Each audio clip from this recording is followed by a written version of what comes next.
शिवनेरीच्या पहिल्या 2 अक्षर म्हणजे शिव आणि रायगडाच्या पहिल्या 2 अक्षर म्हणजे राय, हे 2 शब्द तयार केल्यावरती एक शब्द तयार होतो, त्या शब्दाचं नाव म्हणजे शिवराय. मग गडकिल्ले यासाठी बघितले पाहिजेत कारण याच गडकिल्ल्यांनी 350 वर्षापूर्वी आपल्या मायमाऊलींचं कुंकू वाचवले. या किल्ल्यावरती एका शिवप्रभूचा जन्म झाला. हा रायगड या किल्ल्यावरती एक समाधी आहे. ही समाधी आजही इथल्या माणसांना प्रेरणा देऊन जाते.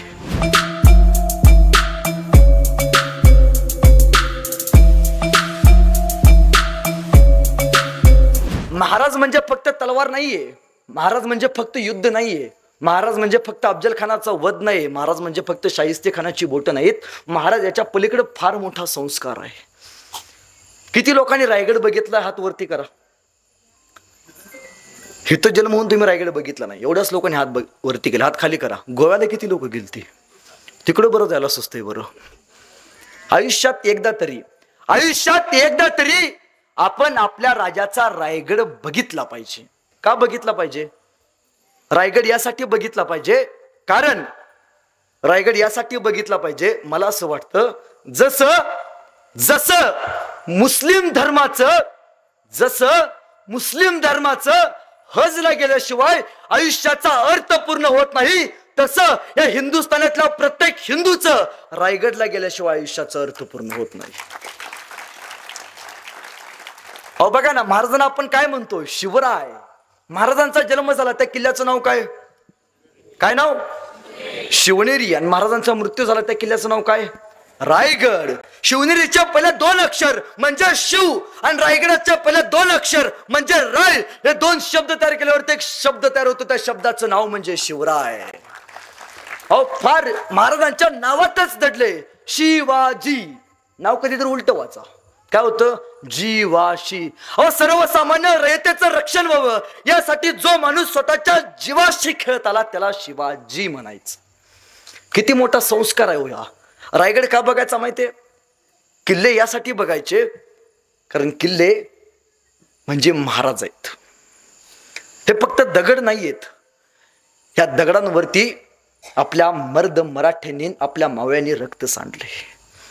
बाहेरच्या राज्यातले ज्यावेळी किल्ले बघाल त्यावेळी किल्ले सुंदर दिसतील, पण आपल्या महाराष्ट्रातले किल्ले बघा, कुठं बुरुज पडलाय, कुठे भिंत ढासळले, कुठे बदाम काढून ठेवलेत.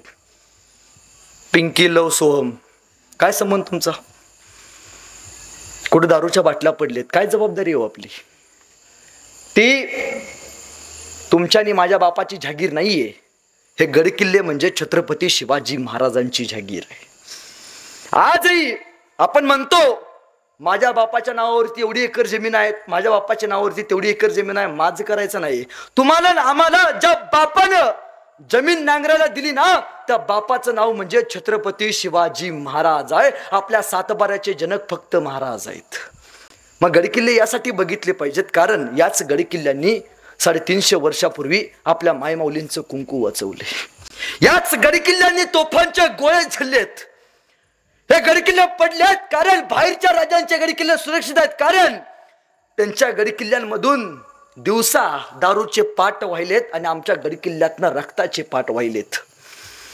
ज्यावेळी त्यांच्या किल्ल्यावरती हल्ले झाले त्यावेळी त्या लोकांनी माना वाचवल्या आणि तिथल्या किल्ल्यांच्या भिंती वाचवल्या. आमच्यावरती जेव्हा हल्ले झाले आम्ही माना नाही वाचवल्या, आम्ही सह्याद्री सारख्या छात्या फाकवल्या.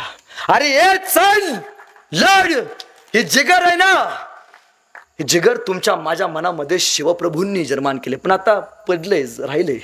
लक्षात ठेवा, जर महाराजांचे गडकिल्ले नाही राहिले, अजून एक 10 वर्षानं साहेब काका तुमच्याकडे तुमचे नातू येतील आणि विचारतील, बाबा ज्या किल्ल्यावरती महाराजांचा जन्म झाला, बाबा तो शिवनेरी किल्ला मला दाखवा ना.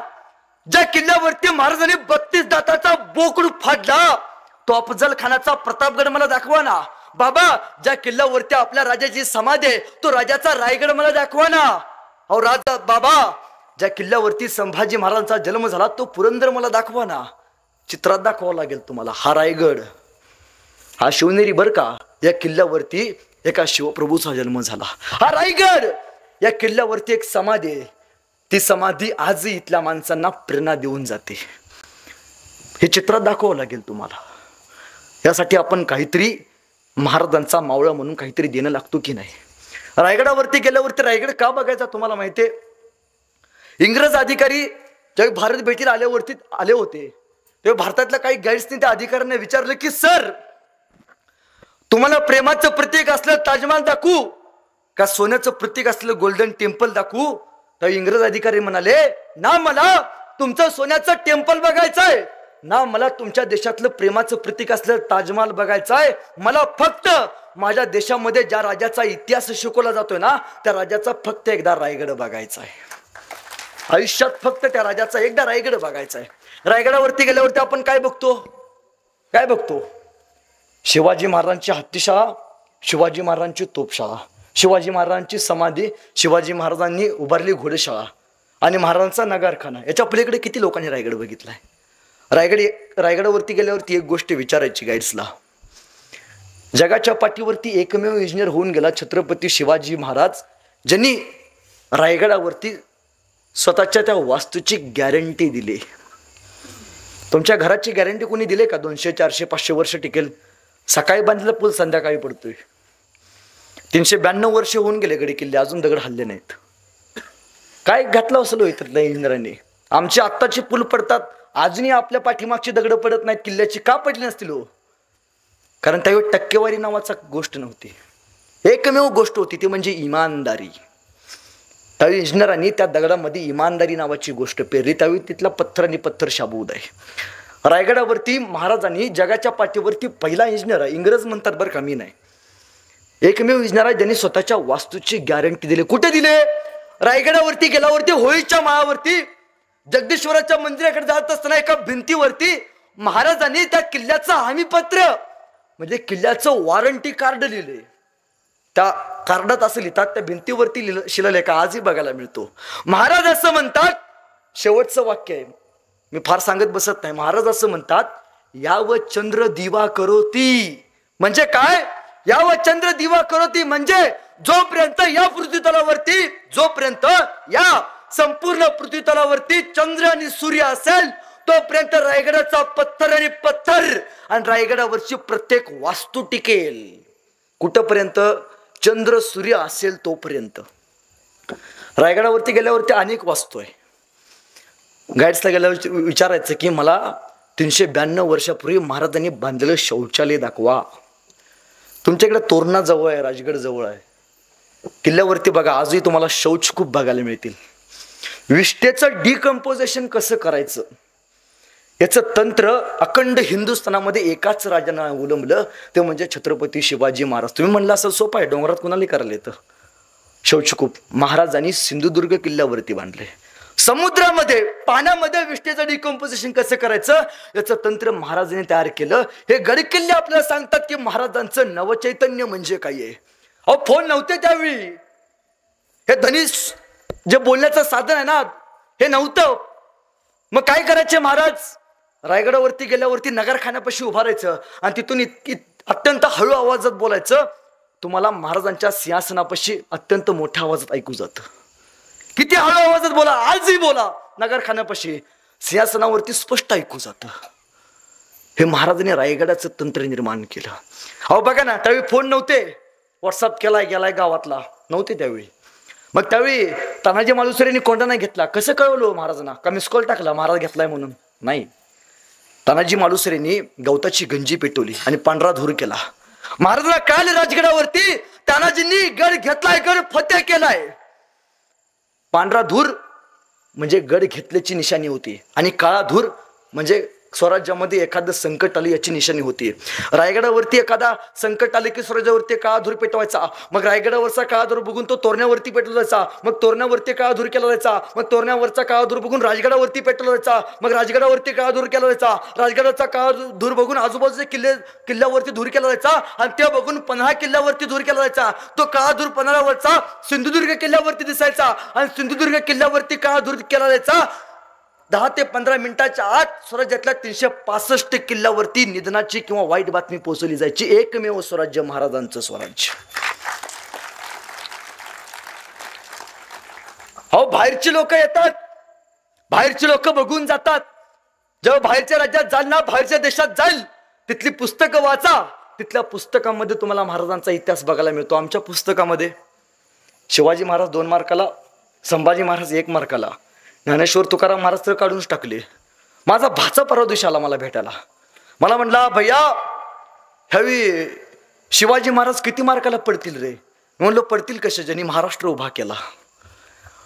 नाही वाचत आपण फक्त आपण इतर गोष्टी आपल्या मुलांना दाखवत बसतो.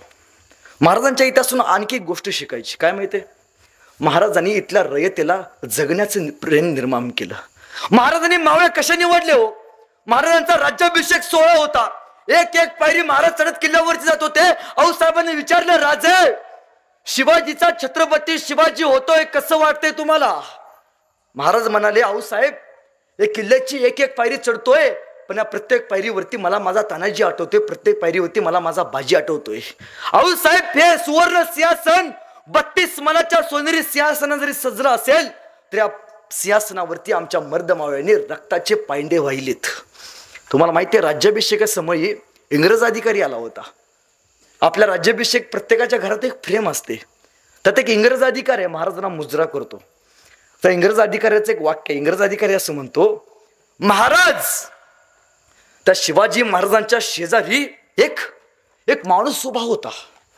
तो माणूस, त्या माणसाला महाराजांचा राज्याभिषेक व्हायच्या अगोदर 2 महिने मी आमच्या इंग्रजांच्या वाकारी शेजारी भीक मागताना बघितलं होतं. मी स्वतः माझ्या खिशातला 2 रुपये काढून त्या भिकाऱ्याला भीक दिली होती. तो माणूस दुसरा तिसरा कोणी नव्हता, तर तो माणूस महाराजांचा गुप्तहेर प्रमुख भरजी नाईक होता.